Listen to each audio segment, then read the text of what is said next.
Last week, we brought you the first part of the story you're about to see about the half-million-acre flood in Mississippi's lower delta last year. Today, we go deeper into this heartbreaking story, how people were reacting as the floodwaters were rising. Hear from producer Brian Utley at Mississippi State University Extension, one of the people most responsible for bringing this story to the public on TV, is part 3 of Voices from the Flood. You can beat a lot of things, but you can't beat the water. Water's got a mind of its own, and it's going to do what it wants to do.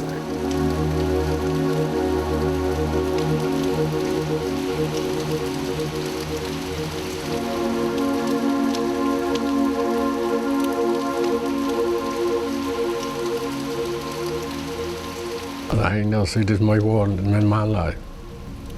Everywhere you look, nothing but water. It look like an ocean.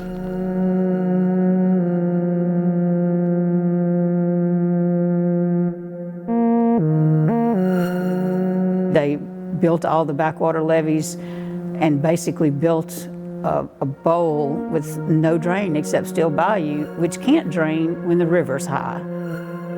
We had the right amount of rainfall, we had the river high, we had the gates closed. Everything just went perfect in that equation to create a man-made disaster. When they shut those gates and it started to rain, we were in trouble.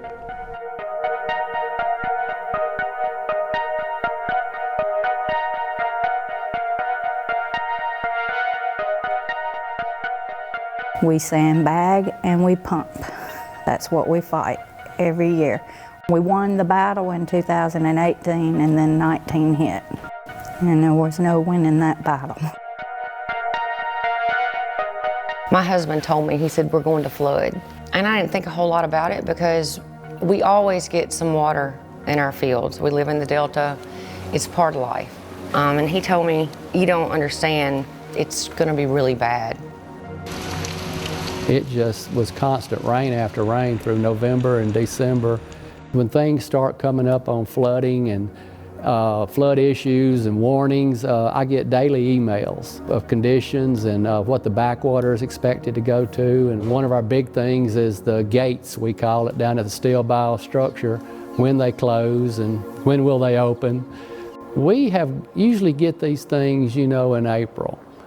And we started getting these emails in January. I had said for weeks, if they say it goes north of 95, I'm building a levee around the house. I remember people stopping and asking me, do you really think it's going to get that bad? Well, you know, I hope not. I hope I'm doing this for nothing, but I know what it's capable of. I know what can happen. Before it was over, I was afraid I hadn't built the thing tall enough. You'd get a report and say, okay, well, it's going to crest at this. The next day it comes the rain and they say, oh, it's 2 foot higher. You know, you build levees around people's homes and the next thing you know, you have to go back and add to them because that's not high enough. For the first time, probably since the 1971 flood, the backwater actually overtook Highway 465 and cut the lake off completely. So that was in early March, like the first week in March. And of course from there, it was just watching the water rise. I remember being at home one afternoon and it rained all day. I had already built a levee around the house and I thought it would keep it back until it stopped raining. But the more it rained, the higher it got. I think March the 8th, the Board of Supervisors issued a mandatory evacuation, and that didn't end until sometime 169 days later. By March 16th, we were boating from our house to the roads.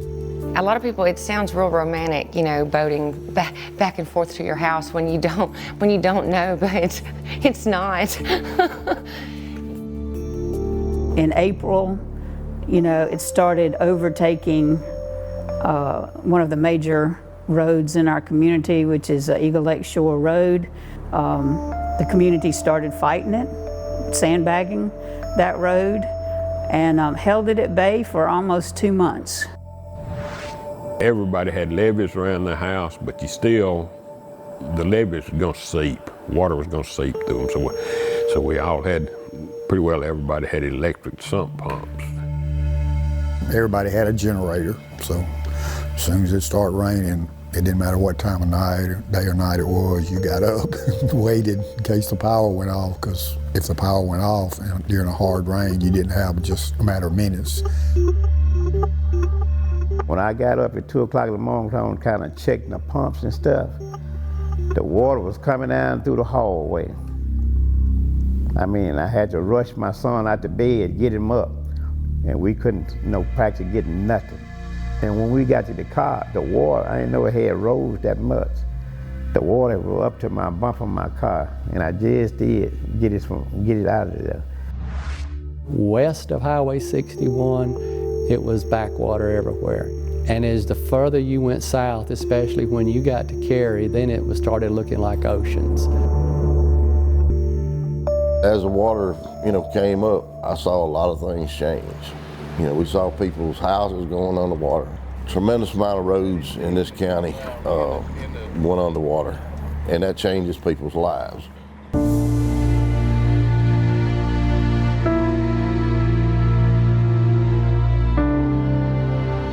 The lake and the backwater equalized.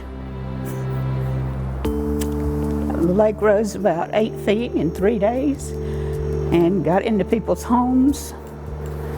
That was the beginning of the end for us. I finally just made my mind up, I'm gonna pack what I can get, and I'm gone. The heat and the humidity in my house, it just ruined everything that I left inside the house. Some of the stuff I had just recently purchased in the house. I lost all that. I really did, and that hurt, it really hurt. My son, he built his house up a little higher, and he almost made it until that last 8-inch rain we got. He lost not only his home, but they lost all their belongings. It got up to my waist in the house. Coming so fast, I had to go. I told my wife, I said, we just must get out because we can't stop it. Well, I sure didn't want to go, but I ain't have no choice.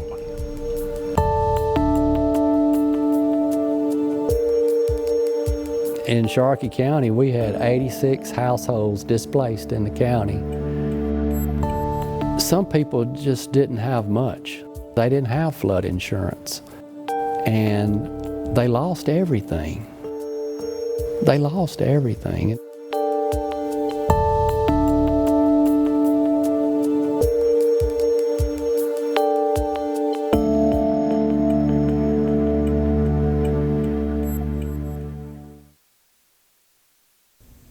Can you imagine their sense of panic as those floodwaters got higher and higher?